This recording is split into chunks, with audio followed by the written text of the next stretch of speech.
if you Are can... we gonna run through all that now? No, we're not going to run through all of that. But if you can indulge us, I try to write something. I'm not very good at this talking stuff. No, you're going to go first. So, anyway, starting off. All right. Okay. I had to write some notes because my brain is totally not functioning at the moment. Yeah, we've had a long history, and it's been amazing.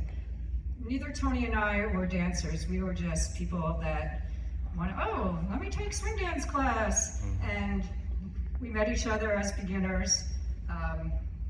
At the time, there was East Coast swing in Boston was a prevalent thing. There was a swing community. When I went to swing class, I didn't know where there were dances, but there were dances. We're like, wow, there are dances. That was the most amazing thing.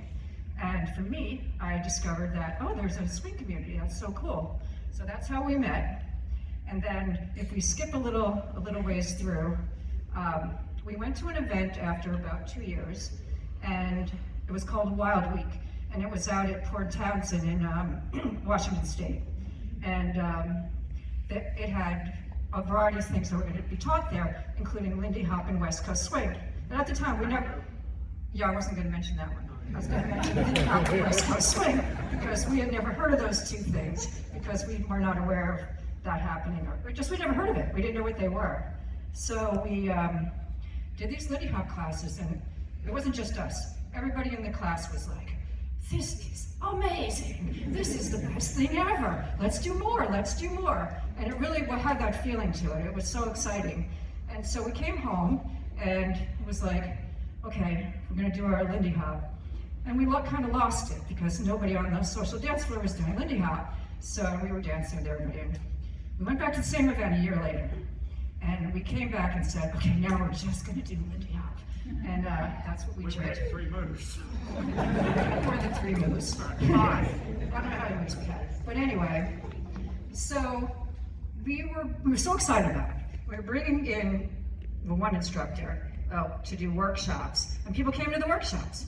I go to the dances. Nobody was doing it at the dances. So this went on for a while. And somehow we got asked to teach in Providence. We never taught.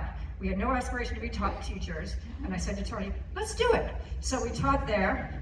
And then someone asked us, we went to East Lyme, Connecticut. And I mean regular sessions. We were going there every week, 6-week session. And we taught in Hartford and Amherst, Mass. And we were like, it's not happening in Boston. So one of our mentors said to us, you need to teach. If you want it to happen, you need to teach. And that's how we started Hop to the Beat in 1995. We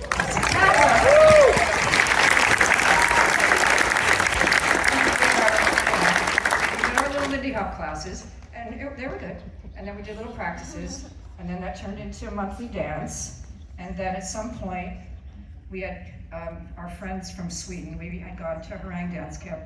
They were also mentors to us. They were teachers. Ivan and Elizabeth Berggren. Some of you might know them. I did. So anyway, and it was really Ivan's idea. Let's do a camp in the U.S. And that's how we started. And then they left us after a while because it was so much work. It was a lot different back then. But I don't know, Sky remembers this. But in the early days, Tony and I, and we weren't that experienced, but we taught but compared to everyone who didn't know anything, we taught at our camp. And I don't know if Sky remembers this, but he actually was in one of our classes once.